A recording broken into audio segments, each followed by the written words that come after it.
So we get a call this week from a doctor that had a patient coming in that was requesting accommodations under the Americans with Disabilities Act.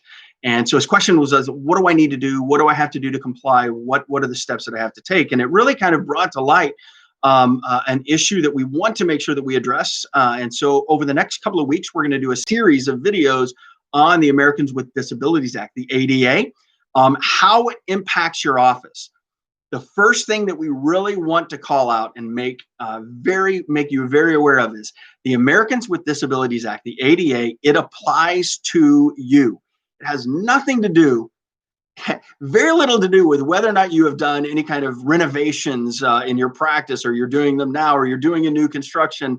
Those, yes, there are requirements there, but I want to be very, very clear. There are specific things that you have to do in your practice, whether or not you have done any kind of renovation, or if you haven't touched your office in 30 years, there are things that you have to do in order to be in compliance with the Americans with Disabilities Act. This is very important to be very clear. Doctor, it applies to you. The ADA applies to you, and there are steps that you have to take to make sure that you are compliant. So we're going to go over these over the next couple of weeks, and I'll cover what we're going to cover in the future weeks. This week, I want to tell you why it applies to you. It's very important to understand that you and your practice is a place of public accommodation. So chiropractic physician offices are places of public accommodation, which is a legal term within the ADA. And it basically says that, hey, this law applies to you since you're seeing patients from the public. And so this matters to you because, one, it applies to you. And that's really, really important. Now, I also want to make sure that this is really clear. Some of those office requirements that we're going to cover next week, they also apply to you whether or not you own your own building or you lease your building.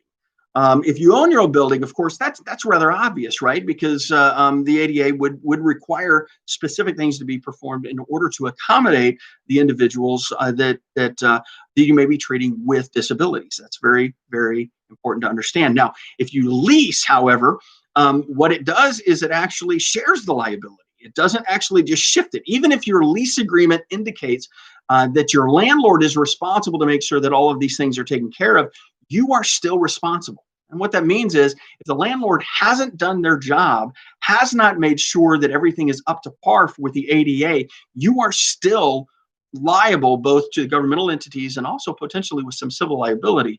And so you want to make sure that you take ownership of this and grab the reins, if you will, to make sure that you are in compliance in your practice with the Americans with Disabilities Act. So the ADA, this is very, very important, okay? So it doesn't matter who owns the building, you are still responsible, right? So who then is the question, right?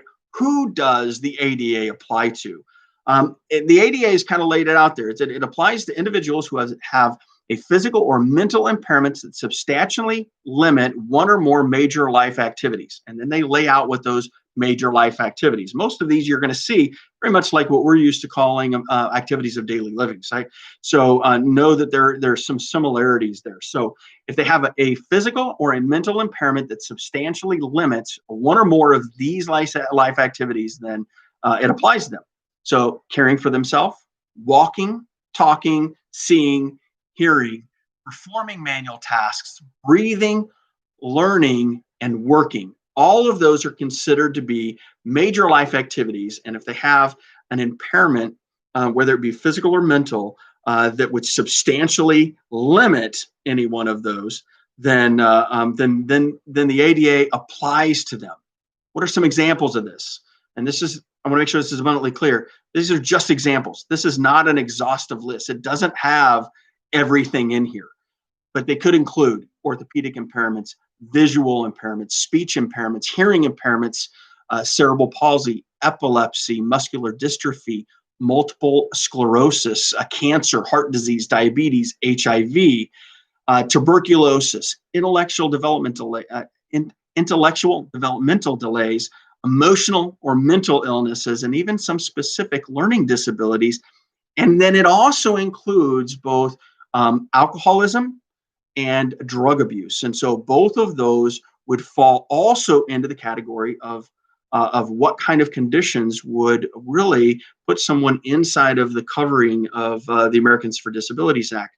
Yes, there are some small little exceptions to those last two, the alcoholism and the drug abuse side of things. And that's if someone is currently under the influence, you can refuse treatment, but quite candidly, that's it.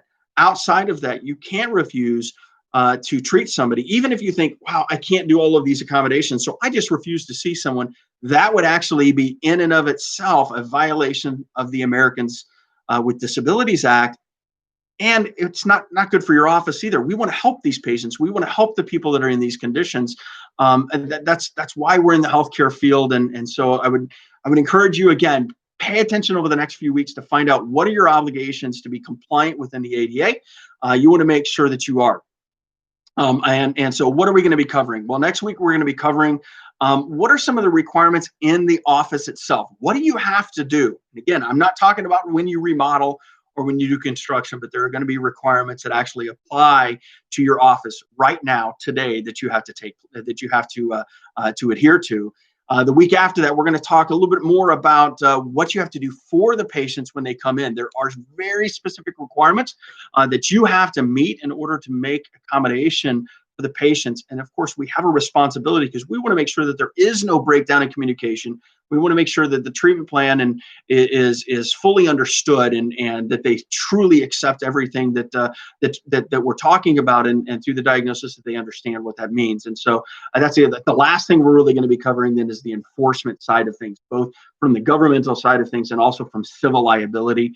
And we'll give you some examples of what some real life examples have happened out there to even small practices. We want you to be aware of the importance of the ADA and what you can do to step up and to help the population of people that this would apply to. We'll catch you next week.